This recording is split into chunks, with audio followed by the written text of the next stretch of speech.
आप सभी को प्रणाम। बिना किसी भूमिका की केवल 3 से 4 मिनट में हम अपनी बात रखेंगे। सबसे पहले एक बहुत अच्छी रचना है, वो सुनाते हैं आपको। गुरु की महिमा गा, गुरु की महिमा गा, आओ करें यशगान गुरु की हम पर कृपा महान। आओ करें यशगान गुरु की हम पर कृपा महान। अपने गुरु का कर्ज कभी भी कोई चुका ना पाया, गुरु को शीश नवाया जिसने वही है सब कुछ पाया। ईश्वर हमको जन्म है देता, गुरु देता है ज्ञान। आओ करें यशगान गुरु की हम पर कृपा महान, गुरु की हम पर कृपा महान, गुरु की हम पर कृपा महान। देखिए, हम सब जानते हैं पढ़ाई किस लिए जरूरी है। अगर हम पढ़ेंगे लिखेंगे नहीं ना, तो हमारा जो बुद्धि है वो नए नए फीचर इंस्टॉल करने में समर्थ नहीं होगा। ठीक है ना? तो बहुत पढ़ाई लिखाई जो करता है उसके पास इतना समझ होता है कि कब क्या फैसला लेना है, जिंदगी को कैसे जीनी है, इसमें वो सक्षम होता है। बोलने के मैं आपको 3 घंटा 4 घंटा बोल के सुना सकता हूँ जिंदगी के जो किस्से, कहानियां, ज्ञान विज्ञान है।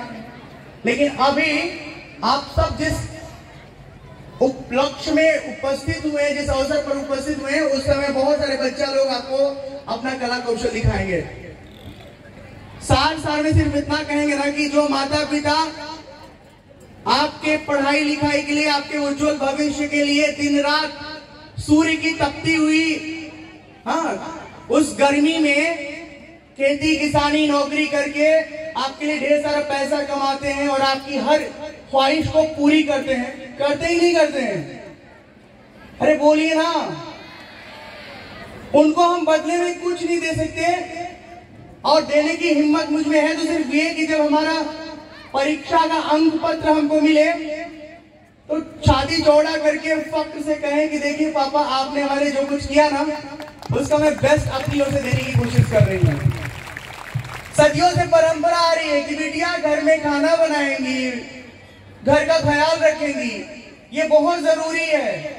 लेकिन सालों साल से, कई साल से यही करते आ रहे हैं हम।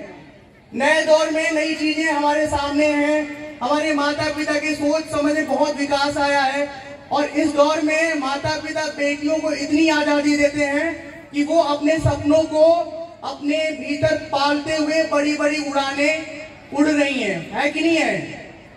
दुनिया के हर फील्ड में बेटियां बहुत कामयाब हो रही हैं, अपना नाम कमा रही हैं। तो आप लोगों के हक में ये फैसला है कि आपको ऐसा बनना कि दुनिया को सलाम करे, या ऐसा बनना है कि बस लोग कहें मम्मी बहुत अच्छा खाना बनाई हो, कितना साफ सफाई से घर रखती हो, हाँ कितने अच्छे हमारे ड्रेस को तैयार करके रखी हो।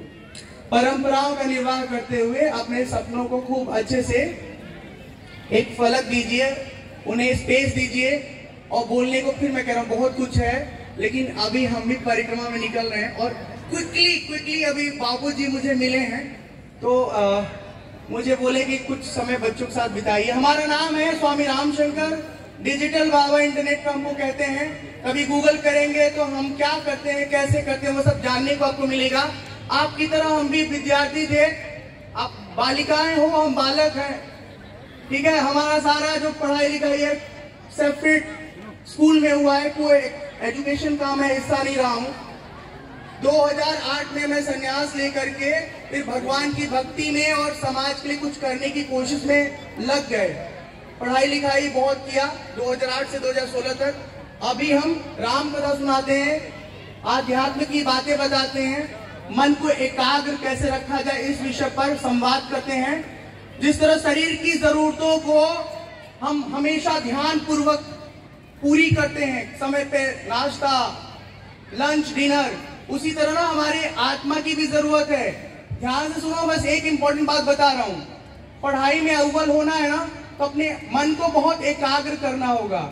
और एकाग्र करने का सबसे सुंदर तरीका है ना, कुछ देर आंखें बंद करिए और 10 बार, 20 बार, 25 बार प्यार से गायत्री मंत्र का पाठ करिए या ओम का उच्चारण करिए। आप देखेंगे आपके मन में पहले जो उथल पुथल था ना, सब खत्म हो गया और फिर आपका मन आपके लिए स्पॉटलाइट की तरह होगा। जब आंखों को किताब के पन्नों पे डालोगे तो सारे जो शब्द हैं, लाइनें हैं ना, आपको साफ साफ दिखाई देंगी और उसी समय वो सारी लाइनें आप चाहोगे ना तो इधर फोटोकॉपी करके रख लोगे। लेकिन सिर्फ फोटोकॉपी नहीं करना है, चीजों को समझ समझ के पढ़ना है, क्योंकि जब एक बार चीजों को आप समझ लेते हो तो आप उसे अपनी भाषा, अपनी शैली में बता पाने में सक्षम होते हैं। बात समझ में आ रही है ना? तो इसी के साथ हम अपनी वाणी को विराम देते हैं और एक छोटी सी लाइन गुनगुनाते हैं, ठीक है? बैठ कर मुस्कुराओ हमारी तरह, गीत तुम गुनगुनाओ हमारी तरह, बैठ कर मुस्कुराओ हमारी तरह, डूब जाओगे आनंद में आप ही, दर्द में छटपटाओ हमारी तरह, राम सबका है अपना पराया नहीं, दृष्टि को जो उठाओ हमारी तरह, बैठ कर मुस्कुराओ हमारी तरह। आखिरी एक बात, मीठा बोलिएगा, मीठा मीठा मीठा। हम भले थोड़ा टाइम मैनेज को करने के चक्कर में कर्कश बोल दिए हो शायद ना, लेकिन आप लोग बहुत मीठा बोलने की कोशिश करिएगा। जिसकी बोली ना जितनी मीठी होगी, जिंदगी में उसके तकलीफ उतनी कम होगी। इसी के साथ हम अपनी वाणी को विराम देते हैं। आप सब बड़े जनों को प्रणाम, छोटा बच्चा लोगों को ढेर सारे आशीर्वाद, शुभकामना। आप अपने जिंदगी में खूब कामयाब हुए, खूब तरक्की करिए। सीताराम, नर्मदे हर, जय श्री कृष्ण। सभी शिक्षक गण के मान सम्मान पर चांद चार लगाए। सर के लिए जोरदार तालियां हो जाए। इतनी अच्छी अच्छी बातें बताइए हमें, हम हमारे जीवन में उनका उपयोग कर सकते हैं और हमारे जीवन शैली को निर्वाह कर सकते हैं। संस्था में